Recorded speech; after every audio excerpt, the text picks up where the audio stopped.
Considering how important having access to internet and data is for my daily life, for my ability to grab an education, to attend classes, to engage in culture, I think it's honestly ridiculous that my apartment, like my roommates and I, have to pay $100 a month just to get shitty internet so that our fucking router can break every month so we can get another motherfucker to come in and fix it and come into my bedroom and mess with our shit. It's honestly ridiculous, the low quality service that most telecommunication companies provide. And the reason for such is because they have such a monopoly over the market that they have no other competitors to challenge the absolute shit service that they're providing. Because we think that we can at least help to solve part of this problem, we're incredibly proud to propose. So the first thing I want to do is I just want to give a model as to what we think this is going to look like. In terms of how this tax is going to work, it's going to be a pretty significant tax, but it's something important to note is that for every extra unit of spectrum that you don't use, you're going to be taxed proportionally more. So that's to say that your second unused unit of spectrum is going to be taxed more, and the third one is going to be taxed even more than that, which means that it's going to be more and more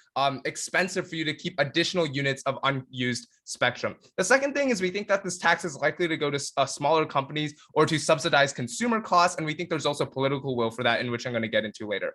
That being said, first argument on how we create a better market for telecommunications. In the status quo, most countries have a lack of innovation, have a lack of competition in their telecommunications market because of the problem described in the status quo, right? There's an important piece of characterization that I want to lay out here. There is a finite amount of spectrum and it cannot increase. The reason why is spectrum is just this cool word for a portion of the electromagnetic spectrum, which is just a set of different wave frequencies, right? But you can't use visible parts of the electromagnetic spectrum or gamma rays in order to transmit radio frequencies. No, there's a very clear limit in terms of what frequencies you can use, and that's a very clear set. So you can't just invent new wave frequencies. These are things that already exist, and therefore you cannot expand the amount that you have.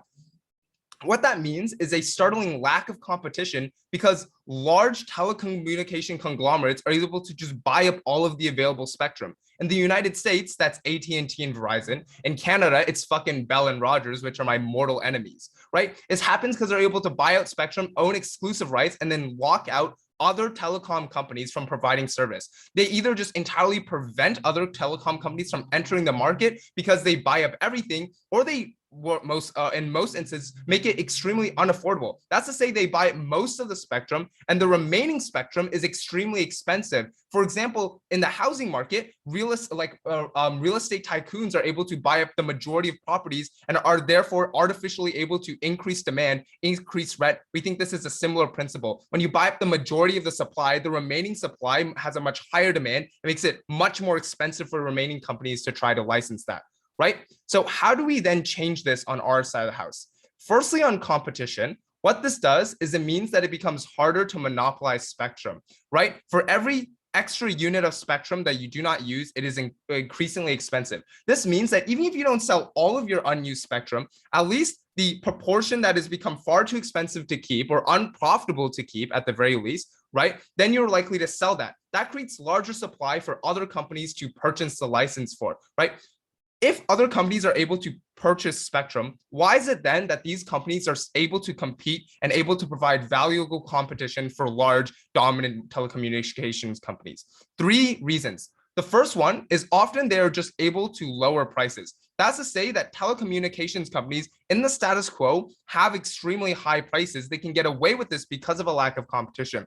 What changes on our side of the house is if you even just allow several competitors to enter the market and provide these services to begin with, at the very least, they're able to offer lower prices, which is able to attract a number of consumers. If they're able to do this, this puts pressure on larger companies, I'll take your POI in a second, to lower their prices. So yes, maybe they might get outcompete in terms of prices if larger telecommunications companies like Bell and Rogers choose to lower their prices in return. We still think that's a benefit because at least you have lower prices, right? I'll take the POI. If the problem of monopoly is that once you acquire the license, you're the exclusive owner, that's symmetric because there's only one or a few owners on either side. If it's that there's not enough players in the market to bid with, then we already have antitrust law to deal with it. Why is this unique on your side?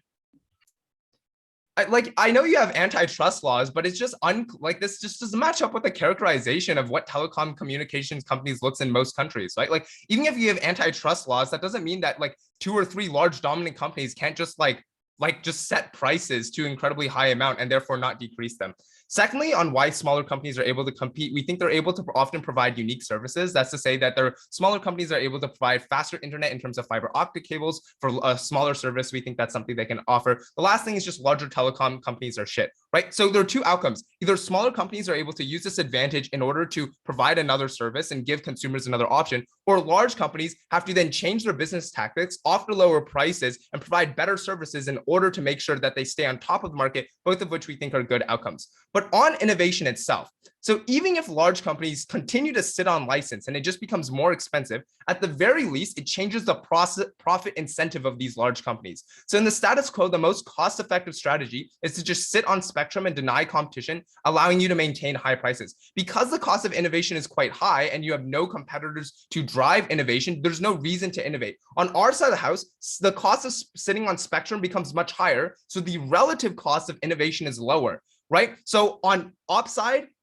there's no reason to innovate. On our side, because it's both expensive options, you might as well choose the expensive option that provides you returns in the long term. That's innovation. This means creating new services that use the new spectrum or unused spectrum effectively. It means expanding networks to rural communities or establishing unique communications networks for different kinds of businesses or alternate communication networks, right? Note that this isn't necessarily the tipping point in all cases, but this likely results in substantially more innovation because each unit of spectrum is more expensive than the last. So at some extent, it's going to become so expensive to sit on unused spectrum that you'd rather just pursue innovation. The last thing I want to do is I just want to talk about why we think this won't make it more expensive for consumers, i.e. why this tax won't get pushed onto consumers. The first thing that I want to say is that most people are already quite fed up with how expensive telecommunication companies are. So to that extent, if it becomes even more expensive, people are more likely to then look for alternative companies, look for alternative providers, right? That's when we think competition increases because you divert consumers away from large companies and you divert them to smaller companies, increasing the amount of money they have, increasing their capability to expand their company, expand network operations, and increase marketing so more people can join them,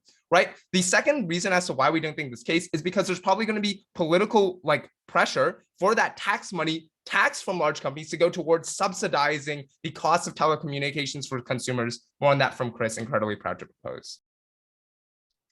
All right, I think that speaker and calling the leader of op here.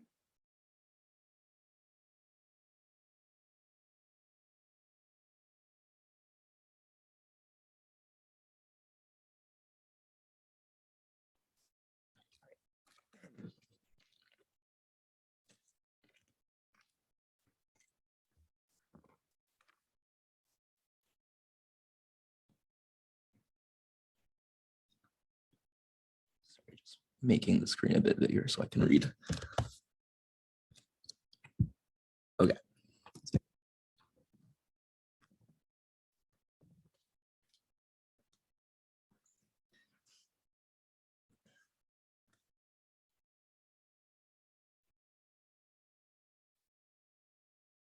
Government never answered a really important question in this round.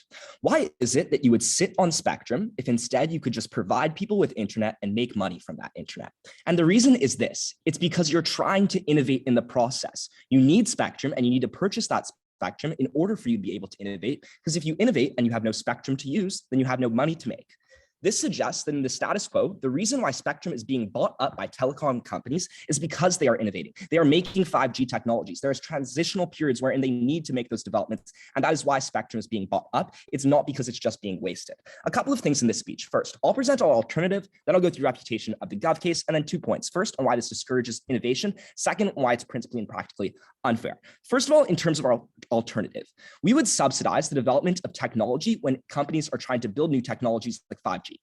This obviously requires some amount of capital, but that is obviously very small relative to the huge amount of payoff that comes when 5G is developed quickly for nations. But also we think that in terms of the additional fiat that they might suggest this requires, we think that Republicans will be massively pissed off when these contract rights are violated in their world. Probably then they're more likely to come in line with something like subsidizing businesses and their innovations. So then let's talk about the case that we get from opening government. The first claim they make is roughly on why it's the case that you just provide really crappy services. The important thing is that you actually have an incentive to provide relatively good services and higher speeds because companies do desire that. And the reason is there's a desire to have comparative advantage because spectrum coverage actually often overlaps in terms of the reach of that internet you are providing. So there's still a desire to be the best internet company within that sort of coverage network. But furthermore, in terms of competition, the problem is you favor companies that have the most minimal cost in order to set up. So that is to say, they favor the biggest players in their world because small companies are the ones that need to incur the largest amounts of costs in the long term and short term as far as setting up that technology in the first place in order for them to provide that internet coverage. Companies that are already developed, like Huawei, for example, can already make that technology easy and don't have to incur the tax. In terms of lowering prices, I just think this is unlikely. Alternatively, you keep the telecom land and you just worsen prices for consumers. Like there are a lot of consumers, so they probably won't experience it that severely, but it'll still be more money in the pockets of these companies. Lastly, on their claim on innovation, these are most discouraged forms of innovation because innovation is when you sit on spectrum, because if you innovate, but the spectrum is bought up, then you have no money to make. That is why innovation then can only happen in our world. But let's expand on that then in the first constructive argument on why this discourages innovation. The development of every single technology includes a transitional period. This is important to note. Even if the technology exists already, which is probably the best case for opening government, you still require a transitional period because your unused spectrum encompasses additional development to extend your coverage. So that suggests that when you have that unused spectrum, it is the additional rural areas that you haven't yet expanded to. There are still additional costs then that you need to incur. But this is worst particularly for the small companies who will be destroyed from the market because of the fact that the transitional period in an attempt to develop that 5G technology or to be at all competitive with the companies that already have the capital in order to do this is so great that that transition is something that simply lays them out of the market. Because no, this transitional period is when they are taxing you. It is this process during which you have already bought up the spectrum, you're already trying to use it, but you need to develop the technology necessary to be a competitive player within that spectrum service. Such suggests that every single technology and its transitional period is something that is too great for a huge number of companies. If anything, it is only recuperable and only justifiable for the biggest players. But secondly, that suggests that you are unlikely to extend beyond your existing networks where you can't. So that means that the rural areas are least likely to get coverage because that is where it's probably most expensive to set up technology and where it takes the longest because the infrastructure in these regions are comparatively worse than those in urban areas. But why isn't the benefit then of profit enough to justify these expenses? The reason is, first of all, this is loads of money. Like this is a lot of money that they are taxing you, especially if we accept, even in the transitional period, this is a ton of money and a ton of time where you have to be not profitable. Investors certainly don't like the appearance of not having any profit. The second reason is because there are already other players in the market like Huawei, which have a greater capacity to incur the debt and a shorter time where they have to incur that debt. So you're simply not in a position to do this as a business in the US, for example. What is the comparative then? First, notice that companies want to develop these systems despite what opening government tells you. And the reason is this is a massively expensive auction system. So it is profitable to provide the best internet services to people in an age where that is everything. The auction system suggests that companies are converging on the highest possible price point, which means that you want to actually develop. But the other thing to note is that China is likely to come in. Look to the EU, for example, lifting bans on trade with China in order to allow them to come in through Huawei. There are clearly incentives to do this because you have advantage over other financial institutions when you have those microsecond or millisecond advantages in terms of processing speed. Why is it so bad for China to have control over these things then, given that they are the most likely and most capable alternative? The reason is that this provides China with access to massive amounts of data. This is like national security, like calls between ministers, individuals' literal data. This creates a degree of dependency because these licenses are often long-term in order to justify the large auctioning costs, say 20 plus years. This gives China a huge amount of geopolitical control, especially in an information-oriented world, which will impact portfolio worth hundreds of thousands of dollars. I'm on the second point, I'll take CG. The problem with this claim is that innovation necessarily requires that you utilize the wavelengths you are using. The reason why they buy these is to expand their market share and box out their competitors because they believe investors will reward them in the long term, way down the line, not to develop these things. No, that misunderstands. Obviously, a huge amount of innovation is happening in the lab. It's happening in the research and development part, parts of those companies. And so you need to be able to do that. The reason you have spectrum is to guarantee that you have a market after the fact. That's the only way to justify the cost. Second argument on why this is principally unfair. You signed a contract with a state actor. This is a violation because you are changing the terms after that contract has already been signed between the parties. The company could not have reasonably known that that would happen because changing that contract is literally presently an illegal act. But notice that this is just unjustified insofar as property rights are something that we consider inalienable. We would never steal money from people in the name of social utility. That's something that we would consider principally unacceptable. And this is an extension in terms of violating that contract in a way that companies could have never planned for when they first wrote it. But there are also wide ramifications as far as chilling effects to industries writ large. Telecom companies paid tons of money in order to receive access to that technology. But here, the state is changing the contract. And this is really important because it has massively expansive harms. Insofar as it deters investment, because businesses that are investing in terms of foreign investment fear that governments are going to change the terms of contracts without warning. This is a massive step in terms of government overreach with respect to contracts that they sign with actors. And this has a huge chilling effect on investment in all industries when they perceive governments as playing unfair with their businesses. It means that in terms of large scale industries and innovation at large, you lose that to a huge extent. On all these grounds, proud to oppose. Okay, I think that's speaker and Colin, the DPM here.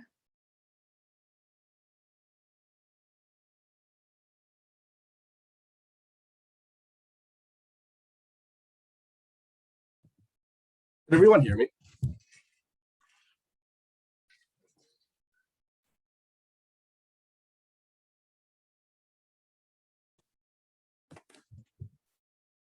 I think there's two clarifications I want to start off with in the top of this round.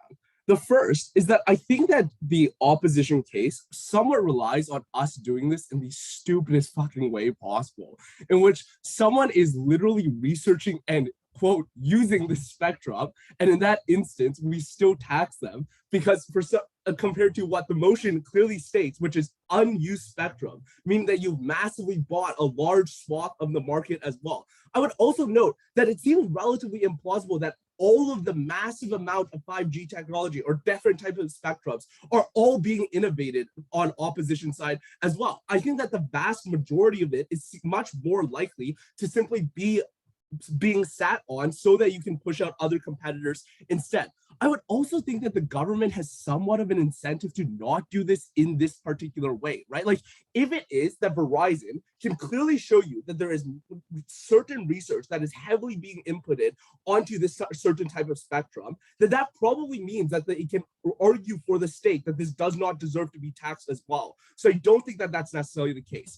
The second problem though is that I also don't think that this is mutually exclusive. So I don't quite know how like spectrum entirely works, but like, let's say you have spectrum X, okay?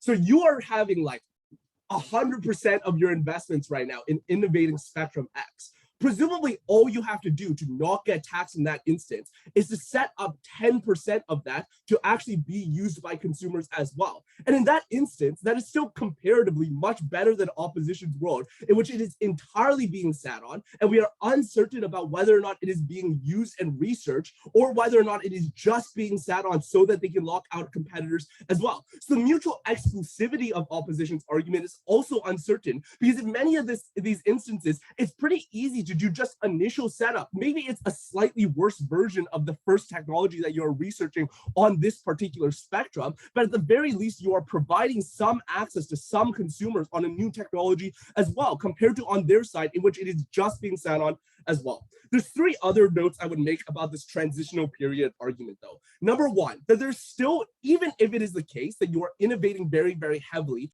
I don't understand why it is that there's no incentive of these large companies to suddenly stop innovating, right? If anything, that means that you want to put more money and R&D into it so that you can start using it as fast as possible so that you don't get taxed as quickly as possible as well. Furthermore, if it is that the spectrum is something that is so profitable that you are willing to make the initial decision to innovate in the very first place, the difference then on our side is that there's still a profit incentive in the future in that you can charge on this particular spectrum as well. The second claim that they give is that, but small companies don't have access to it in the very first place. I think there's two scenarios here. The first is, as we noted, that this model is scalable. So what that means is that if it is that you are only a small company that is creating a new technology on a very specific type of spectrum, that spectrum Number one, given all of my other claims about innovation, why that's not mutually exclusive, probably won't means you probably won't get taxed anyways. But let's say that you do, right? Like let's say that you actually do have to get taxed. In that instance, the tax is not that high because you're still using one piece of spectrum as opposed to the much larger tax on large companies that own a variety of different types of spectrum. The second thing I would note about this as well is that if you have bought up and, as Jason identifies, have a monopoly on that spectrum, that gives small companies significantly more leverage power against these large companies as well. These large companies have to negotiate with them to work with them on this technology. Maybe even spend money on that technology, and give small companies the ability to innovate themselves, or to some extent their own intellectual property rights within the spectrum as well. Because in that instance, you're negotiating and cooperating with smaller companies, as opposed to large companies having both monopoly over the spectrum and monopoly over the ability to innovate on that spectrum in the very first place. So even if it isn't direct competition, the fact that you have cooperation between these two different companies is oftentimes beneficial as well. The final claim that they give is that, but rural areas are the ones that are affected most. I would note that this is not necessarily where the spectrum would have initially gone anyways, but the difference on our side is that there's significantly more incentive to initially set up something with this spectrum, right? Like, I know it sounds marginal, but at this point, this debate is starting to sound pretty fucking marginal anyways. But the setup is at least something that is utile for individuals, probably in the future translates more likely to rural areas as well. Because once you have the incentive to do the initial setup, for example, like whatever networks that you have to create, that obviously becomes a lot cheaper in the future for rural areas, as opposed to on opposition side where you don't do the initial setup at all. The next claim that we get is but like China and Huawei will come in. But the argument presupposes that on their side, the spectrum would have been used to outcompete against China, right? But the claim that we identified, that spectrum is oftentimes zero sum, and the reason that you buy up a massive amount of spectrum, because telecommunications companies are oftentimes profit driven and don't just want to innovate on literally everything, is rather just to lock out your competitors instead. Finally, a claim on property rights. Like, guys, come on. Like, adding a new tax onto something is not it's not a huge principled argument. Like, I swear to God, if we lose this debate on property rights, I'm gonna be really pissed off. But the more important part of this is simply that there are new rules in the system, right? Maybe governments can have existing contracts and just have an expiration date on those contracts, right? Maybe it's just a new setup of contracts. Furthermore, Jason's own analysis about antitrust laws probably breaks this property rights argument a little bit as well, right? If that's the alternative that they want to worry about instead. What are the benefits on the telecommunications market? The broad benefit is very simple, that there's more competition in many of these areas, because even if one company has a monopoly over one spectrum, that means that if you have a monopoly over another, you have an incentive to innovate and create that spectrum and make that spectrum as good as possible to beat out the other spectrum. So even if that is the case, that is still beneficial. But more importantly, what we give is a profit incentive for an incentive for large companies who currently see the high startup costs on innovating on a certain types of spectrum and choose not to do it. But when they're also innovating in the first place or not setting up anything in the first place, we balance that out so that there's more of an incentive to do something with the spectrum rather than sit on it as well. The final claim I would note also is just on tax. Yo, we get a fuck ton of tax money from this, and that's really nice, right? Like, the other part of this tax money is that it is likely to go to either A, consumers, because in many of these instances, that's where, like, if you're taxing telecommunication companies,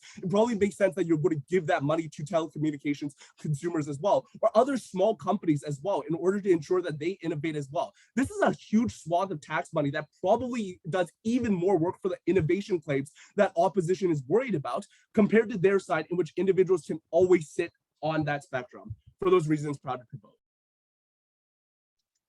All right, I think that's speaker and call the yellow. Here.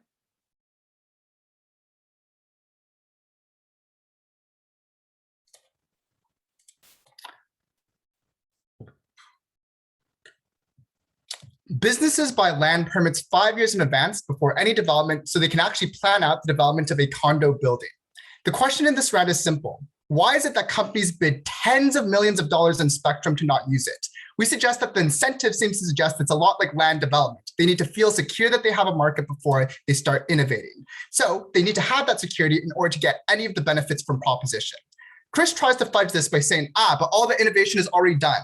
Panel, spectrum is the electromagnetic waves. They're not the 5G technology at all. The 5G technology is carried on electromagnetic waves. So what you're doing on 5G is always outside of spectrum, and you start off with that stuff, or alternatively, more likely, you buy up spectrum so you can feel safe and investing in it. So that's just completely scientifically illiterate. Chris has two different changes to his model to try and maneuver around all this material. Chris says, well, why would you do this in such a stupid way? Unfortunately, that is the motion that you have. This motion is about spectrum itself, not about 5G. As I've clarified, the electromagnetic wave spectrum is different from 5G. So unfortunately, you can't just fiat that you would end up creating an exemption if you're developing 5G in the lab.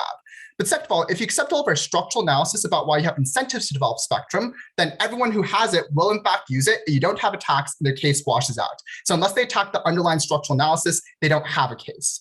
They then say, but you can just have initial setup. You can just do some basic tertiary things, even if you accept opposition's characterization. This leads to all propositions harms because presumably this isn't functional yet. So that means that you can do very initial setup, dump $500,000 to build a base, and then not develop it so that you can jack up prices as per the incentives from proposition. So their attempt to weasel out of the debate actually hurts their case and makes everything from their side symmetric.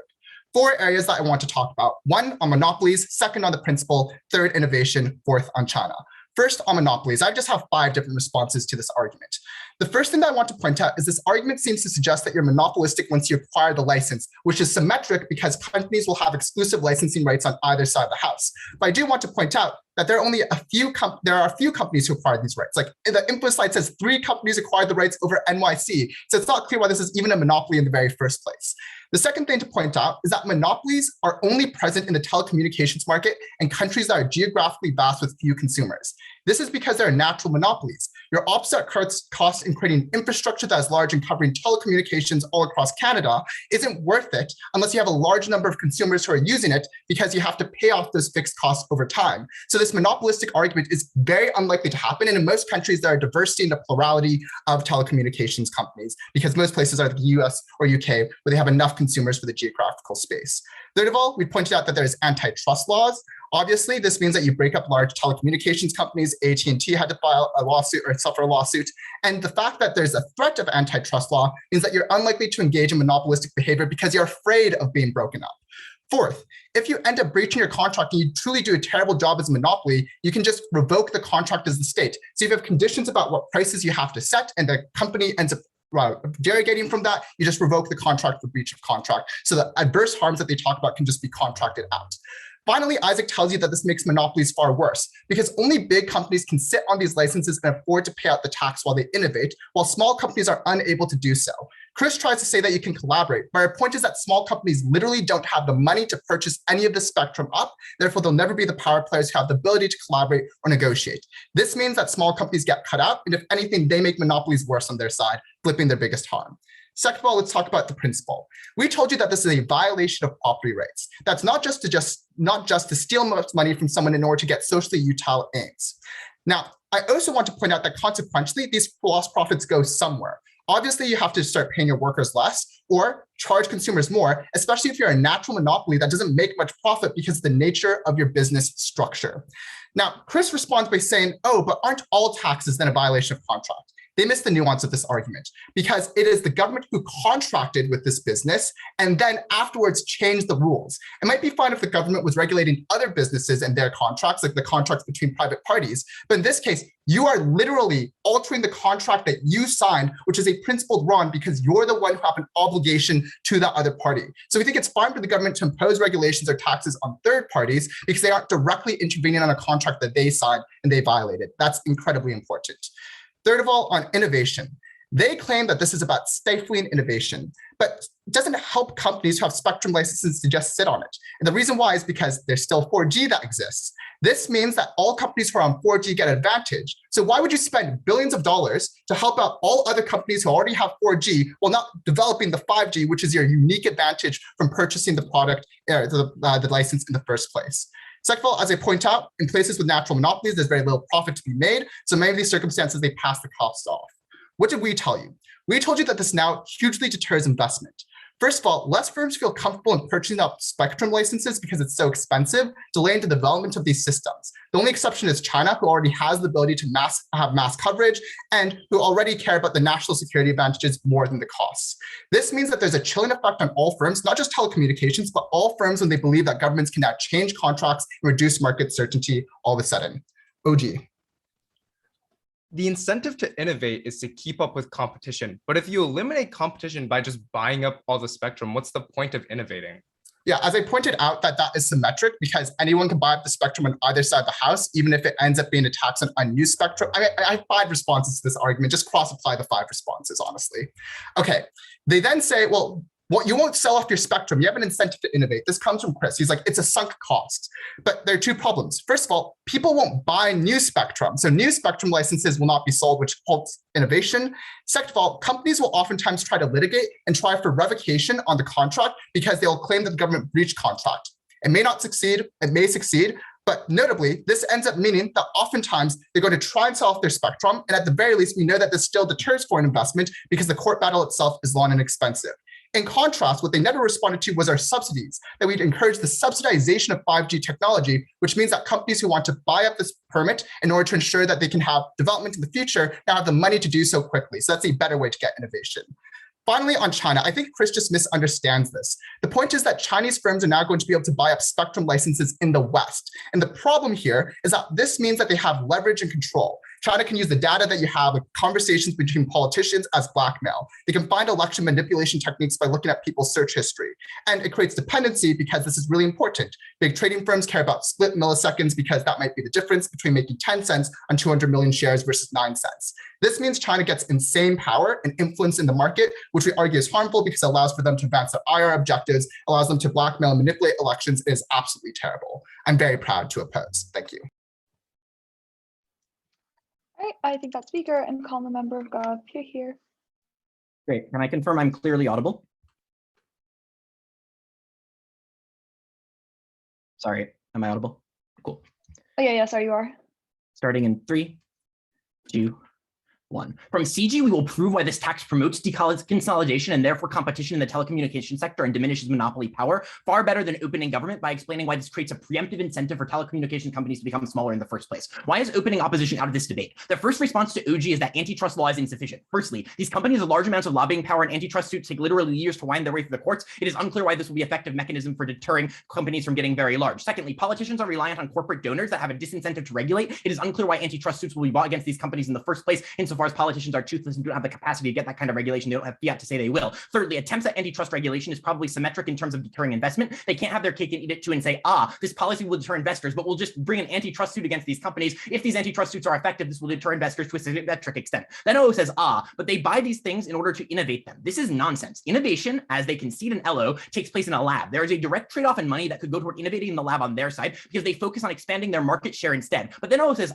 they need a market later. This is silly because if they innovate, they can sell that innovation to a buyer in the market and still make money. And this is good because this gives the other buyer more money and promotes competition as a result, because now this competitor has more cash as well and is able to compete better with the company that sold it to. This suggests that isn't the reason they buy these things in the first place. Why do they sit on unused spectrum instead? Because expanding their market share over increasing profitability is a time-honored strategy because investors know that it won't be regulated, because they like it when your competitors are boxed out of the market and increases the chance of a merger down the line, right? Because when you box out your competitors, you can starve them out of market share and then buy them down the line. This is why investors supported Amazon through the whole thing where they were running a deficit for years and years and years, because they knew if they boxed out retailers like Whole Foods from the ability to market themselves, they would eventually capitulate and then they'd be able to buy them up, expanding their market share and driving share prices even higher. Finally, I just don't understand why you need tons of unused wavelengths in the first place. This is just an assertion. Presumably what you invent is replicable, which means down the line you can replicate that and generate profit that way. On China, this is ridiculous. 1, China is incredibly scrutinized by the West. It is likely that regulations against Chinese firms taking over the market will emerge on either side of the house because there are a lot of political impetus for the West to take anti-China stances. But even if not, we'll apply this policy to them too, right? And tax China punitively when they expand into wavelengths and hold them, which means that China has less capacity to seize market share and steal data on our side because they're paying a tax that they could otherwise be putting in toward stealing those kinds of things. Why do we get significantly more competition in the telecommunications sector? OG says this, but they have 2 key flaws. Firstly, they assert that competitors will enter the market, but Jason problematizes this when he never explains the likelihood as to why they're able to. Secondly, they never take the highest burden to explain why even if no new competitors enter the market, this is good. Note the framing. Right now, large telecom companies monopolize the market and huge amounts of undeveloped wavelengths that they never actually use for products and services. This looks like buying up wavelengths in rural areas that they never actually developed to provide 5G access, or owning all the wavelengths in a specific area and never improving the scope of expanding the scope of service. Why does this tax incentivize these change? Firstly, when you tax telecom companies for not using the spectrum, this creates the incentive for the telecom companies to hold the wavelengths to develop them. This means that insofar as they're currently spending money on share buybacks or other things that are useless and do not make money but pay out to their shareholders, executives, they're more likely to develop these things. This is true regardless of whether competitors enter the market, which makes it logically prior to OG's version of this claim. Secondly, you create an incentive for new companies that may be investing in telecommunications verticals to want to enter the market in the first place. The reason why you don't get innovative startups or small companies entering the sector in the status quo is because one massive company controls all of the wavelengths in New York. There's no incentive for startups or smaller companies to enter the market in the first place. Why we're prior to OG is because we generate the incentive for new companies to come into existence in the first place. Because when regulators are regulating this and punitively taxing these companies, now investors know that when they invest in a startup, there will in fact be unused broadband or unused wavelength that these companies can operate under. This generates the incentive to invest on our side of the house.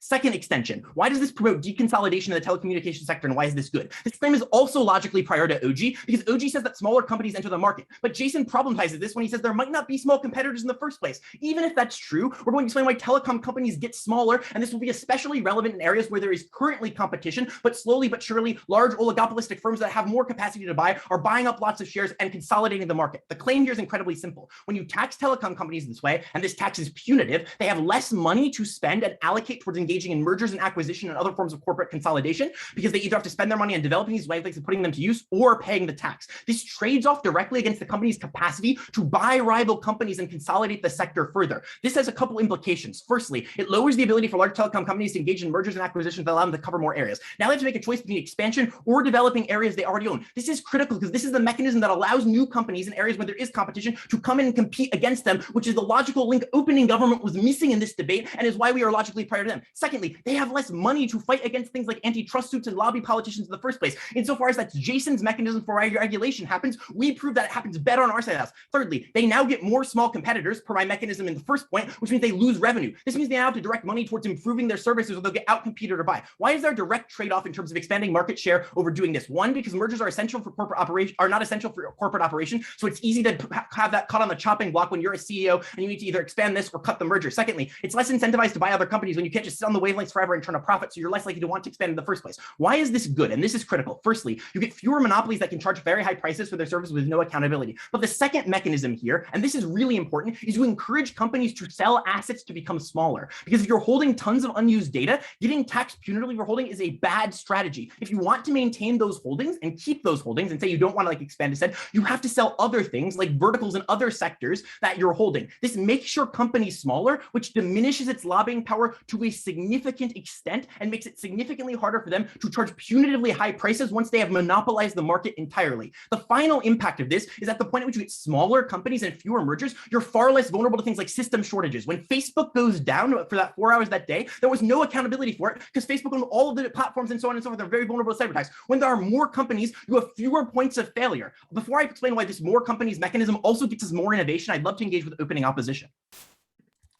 Either it's the case that there are many firms because it's not a market where you have a natural monopoly, or there's only one firm because it's a natural monopoly. Why is it that mergers are going to be so great that we go from 100 companies to now 2? If there is a lot of competition in the sector, but it is diminishing over time because some companies are more powerful than others and they are consolidating quite a bit, we preempt that deconsolidation and make it harder for them to consolidate. If there's one competitor that is very large, this encourages that competitor to become smaller for the company to sell off other verticals because they can't pay this punitively high tax while at the same time simultaneously expanding their market and maintaining those kinds of things. They have to make a choice. Either choice they make is good for us and bad for you. The final impact I want to run in this debate is why we get significantly better innovation and access on our side of the house. The reason why opening opposition says innovation is worse is because when you're not a very large company, you can't innovate as well. This is nonsense. When you're a very large company, there is no impetus to innovate because you know your investors will stick by you no matter what. When there are multiple competing firms operating in the same sector, you change the incentive for Verizon and AT&T to buy up huge swaths of wavelengths in rural areas in order to bargain their opponents into a merger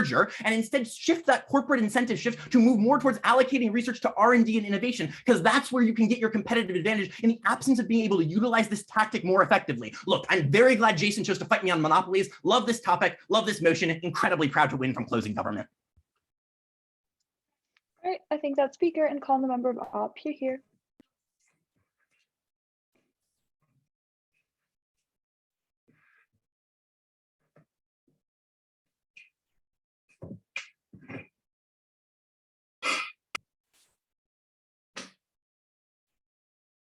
Is everyone ready?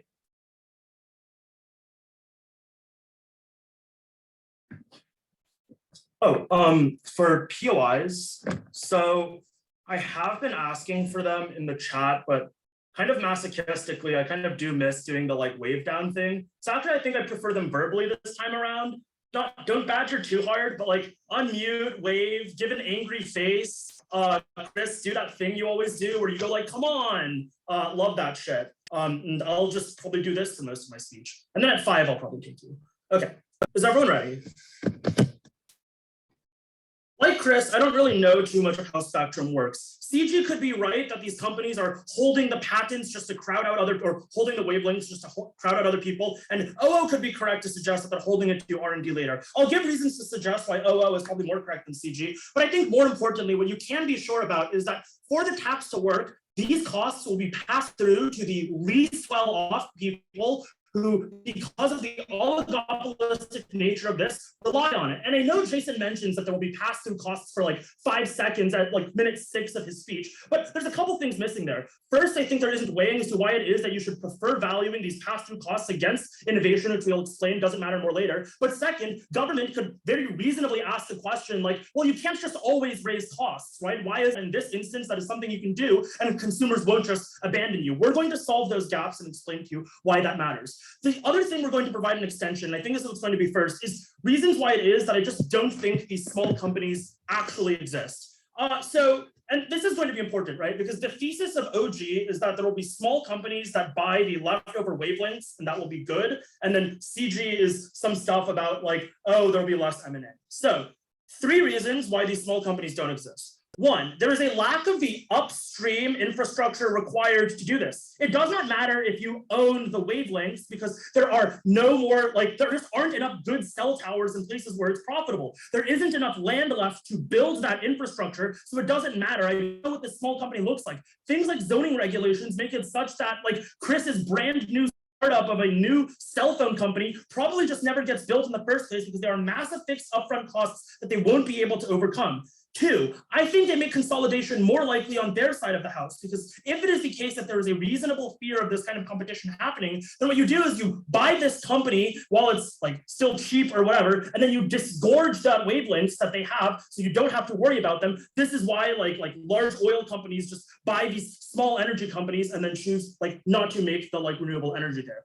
3, it's not scalable. There are massive high fixed costs to running something like this, which is why it is a natural monopoly, right? Like maybe you have to hire these same like 10 electrical engineers and pay them the $600,000 wage that they provided if you are large or small, because you need these people to construct how your grid works. And the only way that salary is worth it is if large enough amount of consumer base to actually profit off of. You need people to capital to support buying these kinds of things? No. So at that point, then I think that these small companies don't exist, or to the extent that they do, they get bought. Maybe in places like the United States, the argument about consolidation is to an extent mitigated, though I would note that even in a country with antitrust law, AT&T and Verizon are like the only people that exist, and no new startup has been created. But in countries like Mexico, literally like Carlos Slim Helú built his billions off of literally buying up all of the small brand new cell companies, right? I think this is what happened in countries with smaller institutions there. Cool. First then, on pass-through costs. Why are these what's going to happen? We would say a couple of things. First, that this is an inelastic good that, as OG suggests, individuals probably just can't say, oh, I don't want cell phone service. Why can't they change? 3 structural reasons. First, have you ever called AT&T and been like, guys, my service is terrible? The customer service in these things is inherently built to make it incredibly hard to leave. They have contracts that make it such that there are switching fees, such that it's hard to leave, and they will probably make those switching fees higher to offset the taxes. 2, I think it is likely the case that they will just make it such that they just don't provide you good service. You have to wait hours. A lot of people can't take that time out of their day. They're just oftentimes non-responsive. Secondarily, there is a geographic advantage that a lot of these places have. Like in my hometown, it is probably the case that I could pick between AT&T and Verizon because I'm from San Jose. But for the people who are the least well off, oftentimes there's only one dominant player there because it is not profitable for 2 large companies to share a small town with a few thousand people. Those are the individuals who likely need this the most. 3, I would say to the extent that it is symmetric, there's no reason to change, because at the point where there are just 2 major companies, both of them have to pay this tax. So it is probably the case that the cost will be incurred by the consumer anyway. Why is this terrible? Note that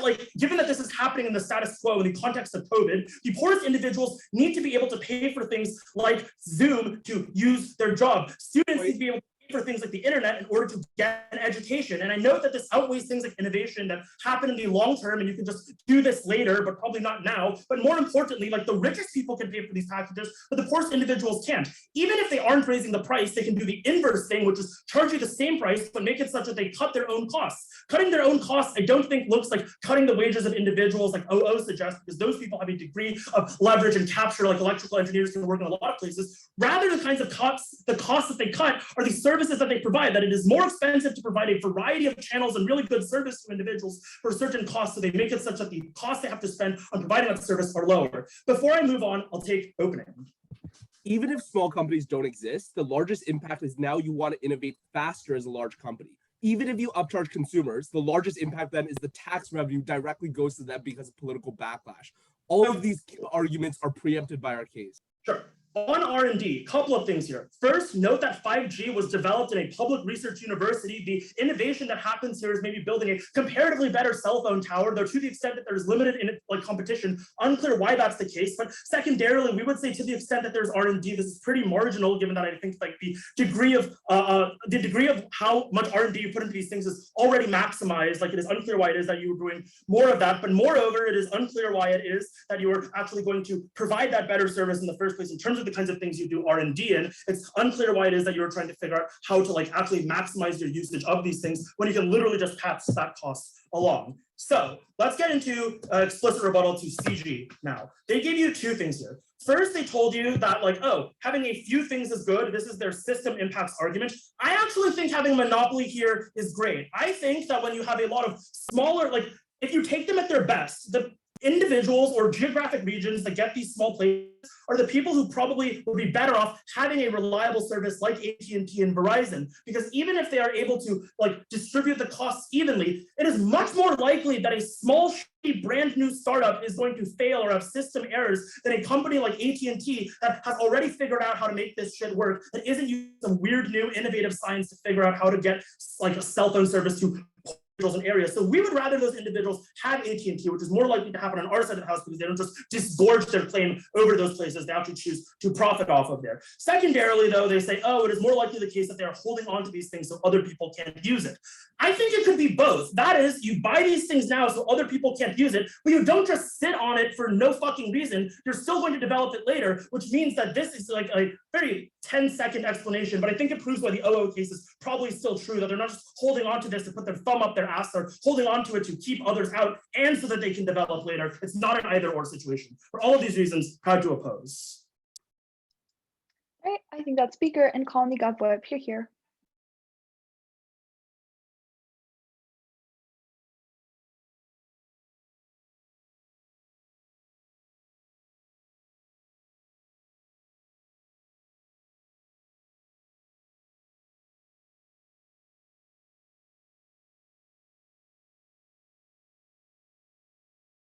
Sorry, can you hear me now? Yep, you're audible. Great, okay. For POIs, don't verbally interrupt. I'll just call out when I'm ready to take one. Yeah, cool, let me just get a quick sip of water.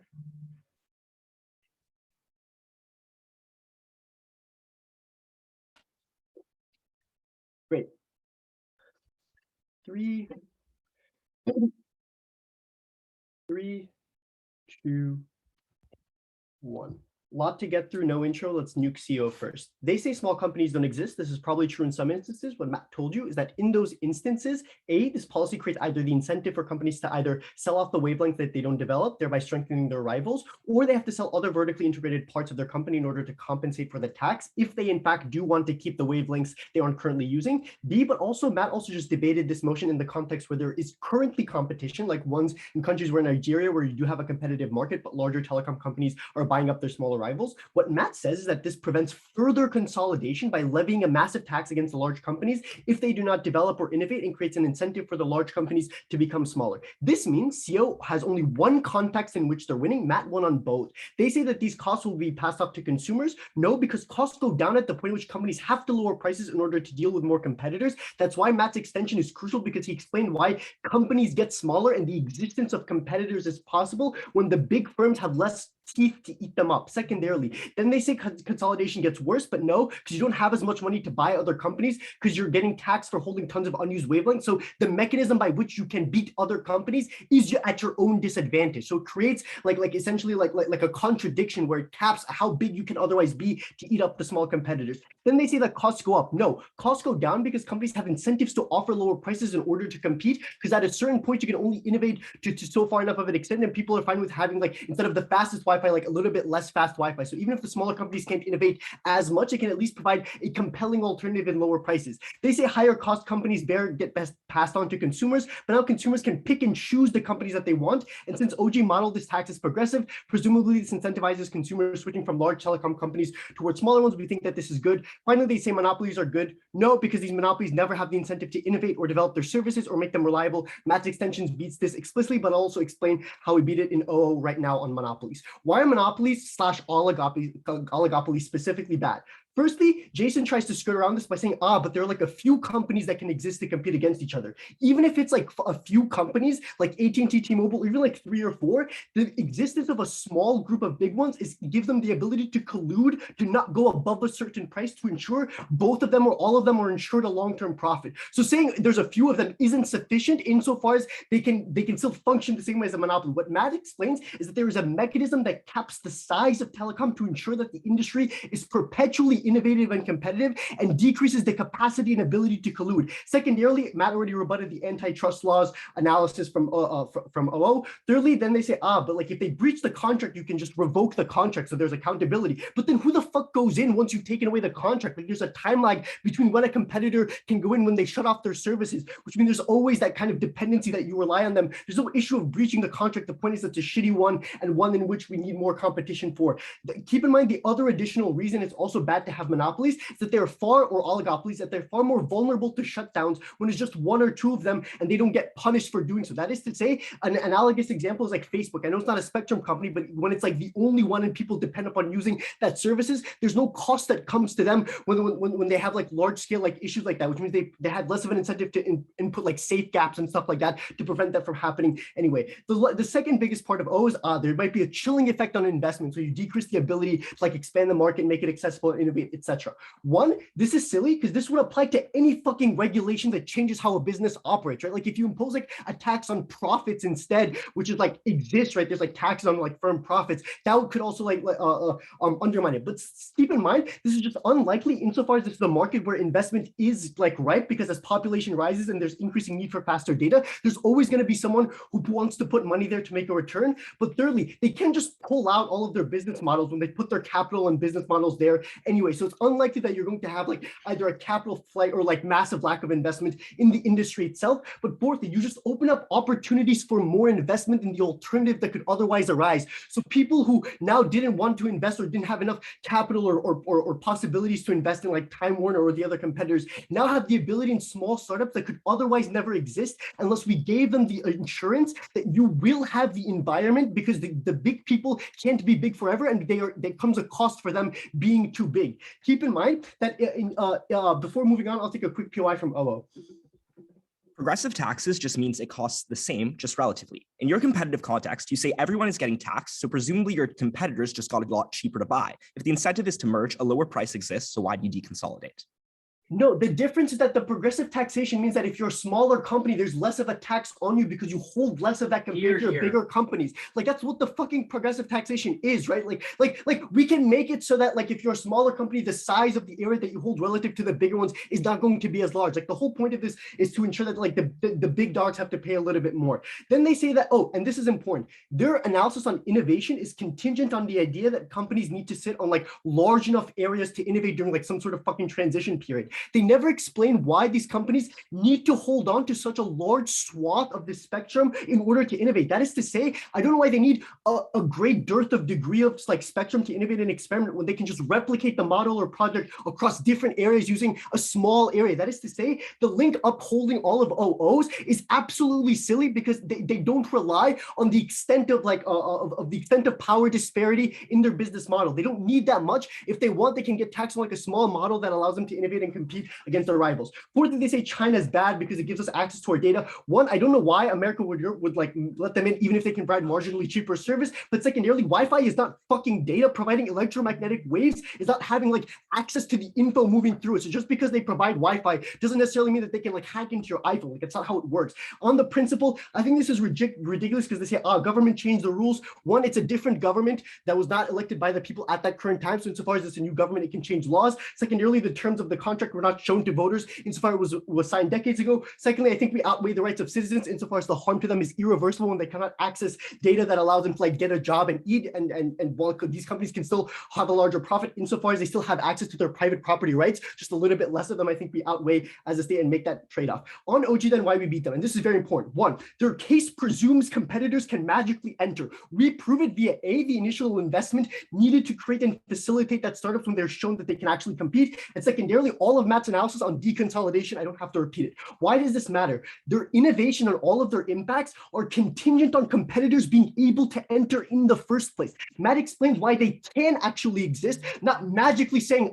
if you like make competition available, somehow these small competitors are going to win. He tells you the environment and the ability and the investment capacity that exists for them, but also a cap that exists for the big dogs that aren't allowed to eat them anymore when you shrunken their teeth.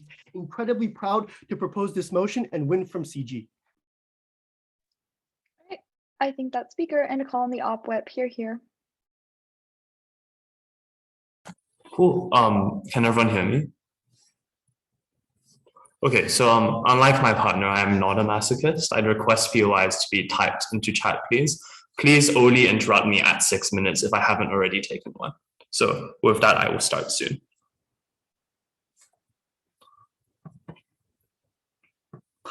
Much like the Verizon user license I signed when entering this country, this debate is a complete mess. And so I'm going to have to just jump straight into each of the teams, starting with CG. And I want to go through the claims one by one. They give us two main things. Firstly, that the incentive is for telecoms to downsize or going to engage in less mergers and therefore you get a more competitive market. First of all, I'm simply not sure that this is possible. The nature of natural monopolies means that they won't in many instances, simply because there is no other player for them to be able to downsize or sell assets to, and that therefore, as Dennis argues to you, in these instances, it's not even necessarily bad that a monopoly exists, because insofar as there is only like potential for one player to be part of those markets, we'd rather than be able to focus on being able to plan ahead, give lower prices eventually, than resort to some half-hearted attempt now that prevents them from being able to provide much better services down the line. But let's deal with the case that they narrowed their case down to, right? Most expansion doesn't happen through mergers. And it's very surprising I have to say this, right? The last major like telecom merger happened in the 1840s between like Bell Labs and its nearest main competitor. The nature of oligopoly is that you tacitly acknowledge other people's turf, and therefore expansion happens in the region that you've already allocated for yourself as opposed to engaging with other firms. The comparative. Most firms don't want to do nothing with spectrum if they can avoid it, right? If you can make some profit, you're going to go for it. That means that insofar as there is opportunity for small-term firms to enter these markets, they often do it, as Dennis points out to you, in partnerships with larger firms initially. That's why you have things like Mint Mobile in the United States, or in Hong Kong, where I'm from, firms like Free partnering with larger firms like China Mobile. That's how small firms get started. And so insofar as they don't help them anyway, we argue that they make it harder for small startups to enter the market. They say something about progressive tax. This isn't enough, because this also prevents small firms from being able to expand eventually, right? And so insofar as they don't, like, the main benefit exists on both sides of the house, and they make it harder for firms that want to enter the market independently, we don't think that they can win based off that, right? The second thing I say, that competition makes you lower price. First of all, just very simply, they have improved competition, and so you can't let them win on that basis, right? If the tax is too low, there is no harm to large firms because they can basically pay it symbolically. If it's too high, small firms can't enter the market at all, so they haven't proven that sufficiently. Secondly, as Dennis points out to you, the vast majority of consumers can't easily switch, right? You pay for like a contract like 6 months down the line. That means that you're very unlikely to be able to switch competitors in a way that is necessary for this mechanism that they're pointing out to work. Thirdly, again, that small firms largely gain market share through partnerships first, and so they don't do anything to help partners there. What is the impact of this then? Insofar as small firms don't gain anything, what you need to care about under this clash, right, is what happens to the inhabitants of rural areas, and instead of being able to get decent service later as large firms consolidate, are able to plan into long term to eventually give those spaces good coverage, when large firms have to resort to now building shitty service in order to avoid getting taxed, that's where you get terrible service like what happens with Telemex in Mexico, where you're only able to browse 5 sites. They only let you browse YouTube and Facebook, not even the entire internet, because that's what's most profitable for them in the short term. That means that if you care about these people, they're far worse off on their side of the house when firms have to resort to this in the immediate term instead of being able to plan to give those guys good service later down the line. We would rather have that. Secondly, let's deal with OO, right? They bring up ideas that are important. The problem is that they don't implement them well. They tell you that companies buy up spectrum to innovate. The problem is the reason as to why companies have to do this is very questionable, right? Insofar as all they focus on is developing technology. As Dennis points out, guys, AT&T couldn't have invented 5G because if they did, only AT&T would be selling 5G. The problem is that the vast majority of technological innovation happens in public investment into research institutes, into universities. That's where you get technology innovating. So it's not that large firms don't innovate, by the way, it's that they innovate on a different spectrum. They don't innovate by creating new technology. They innovate by trying to make their services of high quality and as low cost as possible. That's why you need to buy up empty spectrum, so that you'll be able to plan in order to give good service using this novel technology, so that you'll be able to experiment in the market what is the best way to implement this technology, given that hasn't been done before. That's why you need to buy up empty spectrum. This is all analysis that only comes from Dennis. The fact that we get no response to it is fatal for everyone else in this debate. What is the significance of that? When OG says that firms are going to resort to only using 10% of the spectrum, we argue now that this is actually actively bad, because it prevents someone focusing what they need to be doing for the benefit of the entire economy and the entire market, which is planning 10 years down the line. How are we going to make 5G as cheap as 4G? How are we going to make the coverage as good as 4G? Those are all things that you can only do when you have the empty, like the coverage the spectrum that isn't currently being used, so that you can tinker with that and figure out the best way to implement that in the market. So the impact of this is that insofar as you care about innovation, we're the team that actually implements this innovation thing, right? We explain to you how this technology is developed. We need these companies to focus on innovating in terms of service, in terms of quality, in terms of cost, and that's only something that you can do when you don't tax them in the period where they exactly need to be doing those things. Onto OG then, but before that, I will take a PO1, preferably from opening, but if not closing. What incentive do you have to innovate or set up as quickly or as well as possible when literally you are the only one that owns the spectrum? Because you get massive profits from being the person that's able to implement like 5G to a massive market base, right? That's the incentive that you have. Like, this is an argument against telecoms doing literally anything. Insofar as they currently provide some sort of service, we think that's probably a good indication that these telecoms are going to try their best to implement things like 5G. That's something that happens far better outside of the house. Moving on to OG then, right? They give us a couple of things. Firstly, they say that large telecoms gobble up spectrum, leads to anti-competitiveness. This has been thoroughly like debunked by this point around, but I want to add a couple of unique rebuttals that only Dennis gives. Firstly, this is simply not true. Large firms plan ahead. But even if no one talks about why tax is necessarily the best way to do this, there's something that only comes out from Dennis. He tells you 2 reasons why tax aren't the best way to do this. Firstly, that's likely to be incredibly cheap for large firms. That's never going to be accessible for smaller telecoms and just them out of the market. But secondly, it's very easy to work around, because either you push the cost onto consumers, or you do incredibly bad coverage like Telemex, or you're giving users access to YouTube and Facebook. And that means that these people are screwed up over far worse than on our side of the house, because they don't get better long-term coverage down the line, right? That is a comparative that you need to deal up with. Again, people aren't able to switch because that's not how telecoms work. That's not how oligopolies work either. They've signed contracts, and so it's very unlikely that you're going to switch to the magic startup the opposition government just assumed was going to exist in this debate. Secondly, the thing about tax revenue, we don't think that's incredibly relevant. There's argument for taxing everything. They didn't prove this. We don't think that can be relevant in this round. So we bypass the dialogue by saying that OG doesn't improve the competition that they want, they actually decrease it. For all of those reasons, I am more than happy to oppose.